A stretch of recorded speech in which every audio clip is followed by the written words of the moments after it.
જ્ઞાતીતાનંદ સ્વામી કે છે દેશકાળ આવે તો અહીંયા જ રહેવું એવું કોઈ નિર્ધાર નહીં. જ્યાં ઠેકાણે જ્યાં લઈ જાય ત્યાં સુખે કરીને આનંદથી જીવવું છે. જ્યાં રાખો અહીંયા નાચવું છે. અહીં રાખો તો નાચવું છે, ગામડે જાય તો નાચવું છે, ભીખ માગીને ખાવું તો દરેક કક્ષામાં એને આનંદ જ છે. બોલો શું કહો તમે? અને તમે દુઃખ કેમ પમાડો? બધી પોઝિશનમાં આનંદ. હાથીએ બેહાડો તો આનંદ, ગધેડા બેહાડો તો આનંદ, શહેરમાં રાખો તો આનંદ, ગામડામાં હોય તો એવું હોય? આપણે એવું છે કાંઈ? નંદ સંતોને એવું હતું ત્યારે આ લખાઈને બોલાય છે. જો કંતાન પહેરાવ્યા તો આનંદ, મુમતી બંધાવી તો આનંદ, લોટના ગોળા ખવડાવ્યા તો આનંદ. લ્યો 114 પ્રકરણ બદલાવ્યા. આ બધું શું છે? બધા શરણાગત હતા, એની પરીક્ષા ટેસ્ટ હતું બધું. શરણાગતને એક જ વ્યાખ્યા, બીજો સંકલ્પ જ ન થાય. આપણને થાય છે? કંઠી તો વીઆઈપી બાંધી છે તોય થાય છે. શરણાગતનો અર્થ એમાં ડૂબી ગયો, પોતાનું વ્યક્તિત્વ અસ્તિત્વ નષ્ટ કરી નાખ્યું, એને બીજો સંકલ્પ જ નથી. જે કરે ફાઇનલમાં છે. સેમી નહીં હો, આપણે સેમીમાં રાખીએ, એમ થોડુંક રાખીએ, એમ કદાચ એવું થાય તો આમ કરી લેવું. આપણે ઘણી વાર કહીએ છીએ વહેવું અને તરવું. પાણીમાં પડીને હાથ પગ નથી હલાવતો. કેમ? મારે શું ઉપાધિ? પાણી જ્યાં લઈ જાય ત્યાં જ જવું છે, પછી મારે શું હાથ પગ હલાવવા? પાણીમાં પડીને બસ હુઈ જ ગયો, એટલે મરી જાય, તરવા મળે તો કે મારે પણ તરવું જ નથી. કેમ? મારે કોઈ લક્ષ્ય જ નથી જવાનું. એક જ લક્ષ્ય છે કે આ પાણી જ્યાં લઈ જાય ત્યાં પછી તરે. તરે કોણ? જેને કાંઠે જવું છે, આમ કરવું છે, બચી જવું છે, જ્યાં લઈ જાય ને નથી જવું, એ જોર કરતો હોય. પણ આને કાંઈ નહીં, હાથ પગ જ નહીં, હલાવતો જ નથી. કેમ? એ નક્કી કરી મારે કઈ લક્ષ્ય છે જ નહીં, મારું કોઈ લક્ષ્ય નથી. કયું લક્ષ્ય છે? પાણી મને જ્યાં લઈ જાય ત્યાં. અરે દરિયામાં ફેંકી દે તો કે મારે ત્યાં જ જવું છે. બોલો શું કહો? આ સંસારમાં બીજો સંકલ્પ જ નહીં. કેમ? તો કે ભગવાન જેમનો જ્યાં રાખે ત્યાં. પછી શું? આ મોટા સંતો, આવડા મોટા સમર્થ સંતો, છતાંય મહારાજની મરજી પ્રમાણે ઈચ્છા મુજબ પોતાના જીવન આખાને વ્યતીત મૂકી દીધું, વહેતું મૂકી દીધું. જ્યાં રાખે ત્યાં આનંદથી રહેવું છે. જ્યાં રાખે ત્યાં. આપણે એવું નથી ને. આપણે નક્કી કર્યું છે કે મારે આ કક્ષાએ જીવવું છે. બોલો સ્વામિનારાયણ. બોલો માન્ય છે? 1 વાર 2 વાર 2.5 વાર, નહીતર કાળકા માતાનો દોરો બાંધી લે. 6 મહિના રાહ જોવી છે એમ ને. કલ્યાણ તો ત્યાગી ને ગ્રહસ્થ બેયમાં છે. એનું શું કારણ છે? કલ્યાણ સ્વામિનારાયણના આશરાથી થાય છે. એમાં આશ્રમ ભેદ ને સાર્વભૌમ સત્તા કહેવાય. શું કહેવાય? સાર્વભૌમ સત્તા. જે આશ્રમથી ક્યારેક ખંડિત ન થાય, વર્તનથી પણ ખંડિત ન થાય, તપથી પણ ખંડિત ન થાય, સમયથી પણ ખંડિત ન થાય. 200 વર્ષ પહેલા સ્વામિનારાયણનો જે આશરો લેતા તેનું કલ્યાણ થતું હતું, આજ ન થાય. હા શું? તે ત્યાગી આશરો કરે તેનું કલ્યાણ થાય, ગ્રહસ્થ આશરો કરે તો કલ્યાણ તો સ્વામિનારાયણ થકી થાય છે, આશ્રમથી નથી. એટલું ખરું કે અહીંયા સરળતા છે, સાનુકૂળતા છે, સેફટી છે. અને ગ્રહસ્થાશ્રમમાં સરળતા નથી, ઘણી ઉપાધિઓ છે. કેટલી ઉપાધિઓ છે? ગણો જી. હે? અનંત છે. દેખાય છે કઈ? સમજાતું નથી. નહીં, કોઠે પડી ગઈ. શું થયું છે? કેટલીક વસ્તુ આપણને કોઠે પડી ગયું હોય ને એટલે પીડા ન રહે, એની કોઠે પડી ગયું છે. અને આ જીવને ચોંટવાનો સ્વભાવ છે. જ્યાં જઈને ફાવી જાય. પેલા ત્યાં ફાવી ગયું, પછી આ ફાવી ગયું, પછી આ ફાવી ગયું, જ્યાં જઈને ફાવી ગયા. આવું ન કર્યું હોત તો મરાઈ જાત ને. આપણે ન ફાવે તો. આવું ન કર્યું હોત ને, તમારી પત્ની તમારી પાસે ન રહે, કારણ કે અહીંયા 15 વર્ષ રહ્યા પછી રે ન ફાવે. પણ જ્યાં જાય ત્યાં સ્વામી કહેતા ને, વણકરની કન્યા ચામડીયા ત્યાં ગઈ તો એકવાર આમ થોડી વાર એવું થયું, પછી બીજી ત્રીજી દિવાળીએ બોલાવી કે આવ બેટા, બધી બહેનો આવે છે, તું આવી ને. તો આ વખતે હું નહીં આવી શકું. કેમ? હે? ચામડા તો આપણે એવું જ થઈ ગયું છે. ઘણા આમાં નાનપણમાં સંકલ્પ સાધુ થઈ જાવ, સાધુ થઈ જાવ, પરાયણ એને પરણાઈ દે, પછી મંદિર આવતો બંધ થઈ જાય. બોલો કેમ? ફાવી ગયું. પેલા તો ઘરે ગમતું નતું, પછી છોડવું ગમતું નથી, લો ફાવી ગયું. પછી આટલો તીવ્ર વૈરાગ્ય તો અડધે તો છૂટવું જોઈએ કે નહીં? કેટલે? અડધે. તો કે અડધે નહીં, પોણે નહીં. એ આપણું એક લક્ષણ છે કે જે કરવું એ પૂરું કરવું. શાસ્ત્રીય વ્યાખ્યા છે ના રે ના. પણ જીવનો સ્વભાવ, પાણીનો જે વાસણમાં પડે એવો આકાર થઈ જાય, જેવો કલર પડે એવું પાણી થઈ જાય. જીવનો આવો કઈ સ્વભાવ છે. જ્યાં જાય ત્યાં સેટ, જ્યાં જાય ત્યાં સેટ. એવા રંગથી રંગાઈ જાય. 6 માળની હવેલી હોય ત્યાં હોય તો ત્યાં એવો થઈ જાય. પરમહંસો પાસે બેઠો હોય તો એવો થઈ જાય. અહીંયા આવો તે વિચાર એમ થાય કે આ સંસારમાં કાંઈ નથી. હો હા, ભગવાન ભજી લઈએ. અહીંથી બહાર જાઓ ને ત્યાં હીરાના પડીકા હામાં આવે, જુઓ હમણાં સારું છે, બોલો ભાગીદારી કરવી છે તો હાલો. વળી પાછું અહીંથી અહીં શબ્દ બળવાન છે.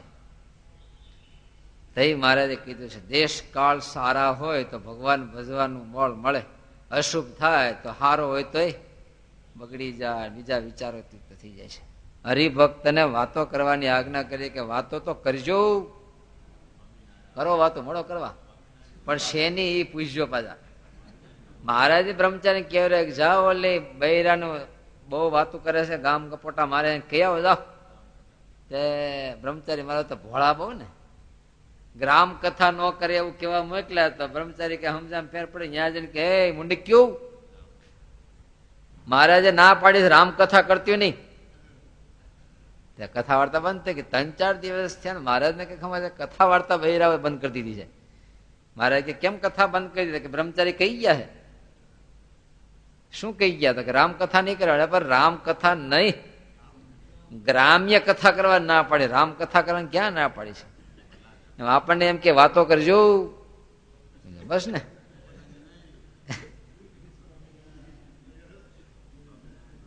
હું વાતો કરજો સ્વામિનારાયણ ભગવાન છે, સ્વામિનારાયણ ભગવાન છે, એનો અર્થ બધી વાતોનો સાર આમાં લાવજો એમ. બીજું ઘણું કર્યું પણ આ મુદ્દો ન આવ્યો તો કઈ કર્યું નથી. જેમ વ્યાસે બધા ગ્રંથો કર્યા પણ ભગવત સ્વરૂપનું પ્રતિપાદન ન થયું, ભગવાનના સંતોના ચરિત્રનું પ્રતિપાદન ન થયું, તો આપણે ગાયું પણ ભગવત સ્મરણ ન થયું તો ગાયું તે રાંધ્યું પણ ખાધું નહીં તો પૈસા ખૂબ ભેળા કર્યા પણ જીવન ન જીવાતો, એની હાઈવેમાં જ રક્ષણ કરવામાં જિંદગી વહી ગઈ કે નહીં? તો એ જીવો તે ન જીવો છે. ત્યારે બધી વાતનો મુદ્દો આટલો છે કે જીવના હૃદયમાં ભગવાન સ્વામિનારાયણ ભગવાન છે આવો જે નિશ્ચય કરાવો એ મુદ્દો છે. અને એટલું ન હોય તો કાંઈ નથી. ત્યારે બધી વાતનો આટલો સાર કાઢજો કે જીવના હૃદયમાં સ્વામિનારાયણ પ્રગટ ભગવાન છે આવો નિશ્ચય કરાવજો. બાકી લાખ વાતો કરો પણ આ વાતનો મુદ્દો ન આવે તો પૂરું. મારે ઘણા વતના કે જે વાત કરો એમાં આ વાતનું બીજ લાવજો. જે વાત કરો એમાં આ વાતનું બીજ. શું બીજ? એ આ જે કોઈ ભગવાન નારાયણ છે, આ સ્વામિનારાયણ છે, આ બીજ લાવજો. આટલો નિશ્ચય કોઈને થઈ જશે ને એનું જીવન પૂરું, એને પૂર્ણ કામ પણ પ્રાપ્ત થશે. કારણ કે એ જે નિશ્ચય છે એ જ કલ્યાણનો મુદ્દો છે. તમે આખું વર્તુળ જોવો ને તો જે કેન્દ્ર બિંદુ છે ને એ કેન્દ્ર બિંદુ એ મેન ઠેકાણું, એ ચૂકાણું તો પછી ક્યાં હાથમાં નથી. આપણું હૃદય ખોટવાઈ ગયું હોય તો હૃદય તો ગયું એમ. હૃદય છે એ જીવન છે તો નિશ્ચય છે. એક ઠેકાણે મહારાજ એવું પણ લખ્યું છે તમામ સાધનોમાં કયું એવું એક સાધન છે એક આવ્યા બધું આવે, ભગવાનનો નિશ્ચય. બીજું બધું ફેરવવું પણ નથી ફેરવવા જેવું એવું કયું છે? નિશ્ચય છે એને ક્યારે આંટી પાડવી પણ નિશ્ચયની આંટી પાડવી. પછી બ્રહ્મા જેવો ડોલાવે, પોતાનું મન કુતર્ક કરે તોય નહીં, આવી આંટી પાડવી. હો, જોરદાર આંટી. આપણે આંટીઓ ઘણી પાડી પણ તુચ્છ સ્વભાવની આંટી પાડી. મને આની યાર ફાવે જ નહીં. લો અમારે એક મ્યાનમાં 2 તલવાર નહીં, તલવાર થઈને ફેરા કરે લો. સ્વામિનારાયણ ભગવાન છે એમ વાતો કરજો, આપણે એવું કરવું પડશે ને. હવે કોને કે છે આ?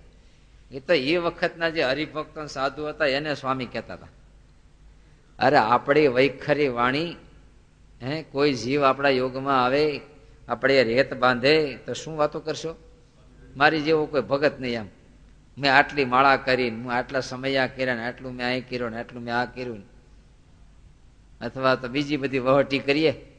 પણ એ બધી વાતો, એ બધી વૈખરી મધ્યમાન પશ્યંતી વાણી છે. પણ ભગવત સ્વરૂપ સંબંધી જે વાણી છે એ પરાવાણી છે. એનાથી જીવનું શ્રેય થાય છે. મહારાજને એક સ્વરૂપ નિષ્ઠાનો બહુ આગ્રહ છે. વાતે વાતે મહારાજ સ્વરૂપ નિષ્ઠા પર બહુ ભાર દે. એમાં જે પ્રગટ સ્વરૂપ છે એના ઉપર બહુ મહારાજનો આગ્રહ છે. એક ઠેકાણે મહારાજ ક્યાં 9મું વચનામૃત છે. પ્રત્યક્ષ સ્વરૂપને પામ્યા પછી જે ધામમાં તેજોમય રૂપને જોવાની ઈચ્છા રાખે છે, મહારાજ કે એના મોઢાની વાત ના મળે. એ તો અડધો વિમુખ છે, એ તો અડધો વિમુખ છે. ત્યારે પ્રગટ સ્વરૂપનો જે પ્રગટ નિશ્ચય છે એના પર મહારાજનો બહુ ટાર્ગેટ છે. અને આ મુદ્દો તમામ પરમહંસોમાં વધારે ઉઠાવ્યો હોય તો ગુણાતીતાનંદ સ્વામી. સમસ્ત પરમહંસોમાં પ્રગટ સ્વરૂપનો સર્વ અવતારી સ્વરૂપ તરીકે, સર્વોપરી તરીકે જો મુદ્દો ઉઠાવ્યો હોય, આને જો મહારાજનું ઝીલું હોય તો ગુણાતીતાનંદ સાહેબ બહુ ઝીલું. અને એની અસર હજી દેખાય છે. સ્વામીની પરંપરામાં, એના આશ્રિતોમાં આ હજી દેખાય છે સર્વોપરી. આટલો કોઈ, કેટલાક સંતોએ તો આનો વિરોધ પણ કર્યો હતો, ખૂબ સખત વિરોધ કર્યો. એમ સખત વિરોધ. ગુણાતીતાનંદ સ્વામીને હયાતીમાં વડતાલ તરફથી, અમદાવાદ તરફથી ખૂબ વિરોધ થયેલો. કયો મુદ્દો?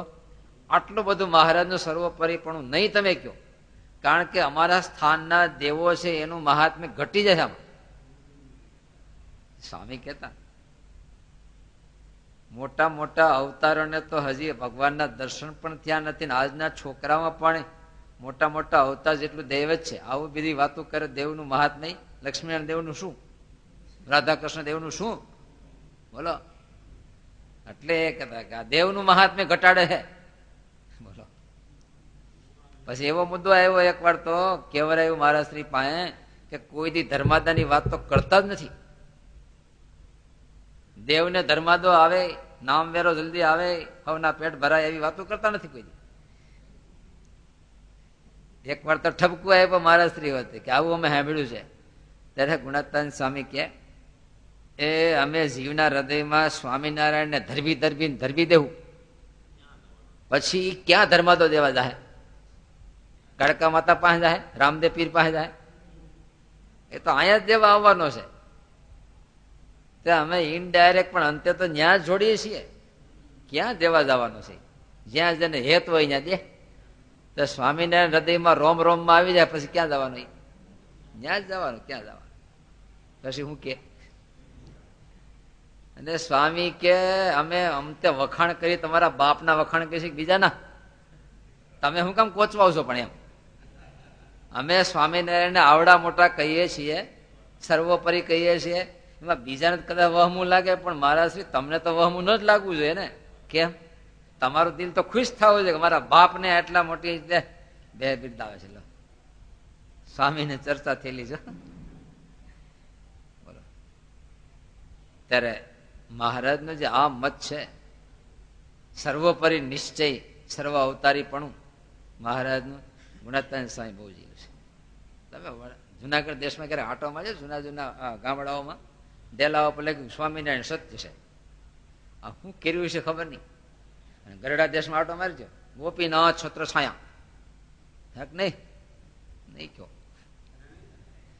ગુણાતીતાનંદ સ્વામી એવું જાપતો માર્યો ને સ્વામિનારાયણ સિવાય નહીં. અને ગામડાના મંદિરમાં જાવ તો મહારાજ સિવાય બીજું નહીં. દરેક ઠેકાણ મહારાજની જ મૂર્તિ. અને બીજા દેશમાં જાય તો મધ્યસ્થ ખંડમાં તો લક્ષ્મીનારાયણ ને ગોપીનાથજી મહારાજ જ હોય. સ્વામિનારાયણ તો સાઈડમાં જ હોય. તમે જુઓ.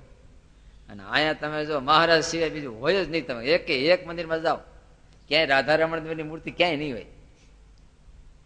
બસ મહારાજ સિવાય બીજું ભજન નહીં, મહારાજ સિવાય બીજું નહીં.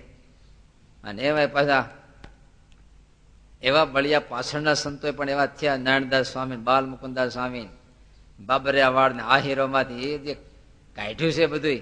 અને મહારાજની દાખલા માત્ર કાઢી નાખ્યા એવા એક વાર તો. હા, અરે ક્યાંક ક્યાંક તો ઓલા દેવ દેવના ફળા હોય, ટોપલો ભરી નાખ્યા હોય, નાખીએ જા. આપડે જોગી સ્વામી એ પાવરફુલમાં જીવો ઠેઠ હતી. હા, બીજી વાત જ ન આવવા દે ને. એક ઘન બે કટકા. મહારાજ નું બળ એવું, તાકાત એવી અંતરમાં હતી. અને એ નિશ્ચયનું બળ ન હોય, એમાં કાંગલું જ હોય. પછી એમાં કઈ બહુ બળ ન હોય એમાં. ત્યારે એ જ વાત છે. ભગવાન તો 30 વર્ષ સત્સંગમાં રહ્યા ને હવે સાધુ રૂપે 10-20 પેઢી રહેશે. સ્વામીનું વરદાન છે. ચિંતા કરવાની ઘણી વાર કહેતા શું થાય આ બધું હવે આઢી જવા મળ્યું, શું થાય? પણ સ્વામીનો આશીર્વાદ છે. 10-20 પેઢી સુધી રહે. હવે ચિંતા હે નહીં જવા દે. સત્સંગમાં મહારાજ પરંપરામાં એવા પરમહંસોને મુક્તા જ જાહે, નહીં ખોટ આવવા દે. એટલે કદાચ આપણે ફરી વાર આવવું પડે તો ચિંતા નથી બહુ એમ. કેમ? સંતો તો છે જ, પછી ક્યાં ચિંતા તમારે? 10-20 પેઢી તમે આવો તો વાંધો નથી. તમારી ચિંતા હતી હલ થઈ ગઈ. તમને ચિંતા હતી ફરી વાર જન્મ લેવો નથી, કારણ કે હવે પછી આવું રે ન રે. હવે તમારે ચિંતા ના, 10-20 પેઢી તમે તારે આવો તો વાંધો નહીં. ફરી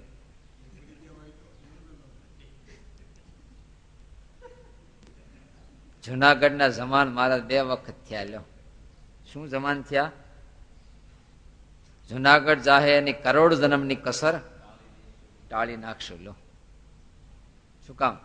તો કઠિન દેશકાળ બહુ હતા એ વખતે. નાગરોની ઉપાધિ, અને એ વખતે કાઠિયાવાડની ધરતી, ગુજરાતની ધરતી જેવી સમૃદ્ધ નહોતી, અત્યારે નથી. થોડીક મુશ્કેલીઓ પણ હતી, આંતરિક બાહ્ય બધી. એટલે કોઈ જવા તૈયાર નહોતે. ત્યારે મહારાજે કોલ આપ્યો હતો કે જુનાગઢના અમે જામીન. શું જામીન થયા?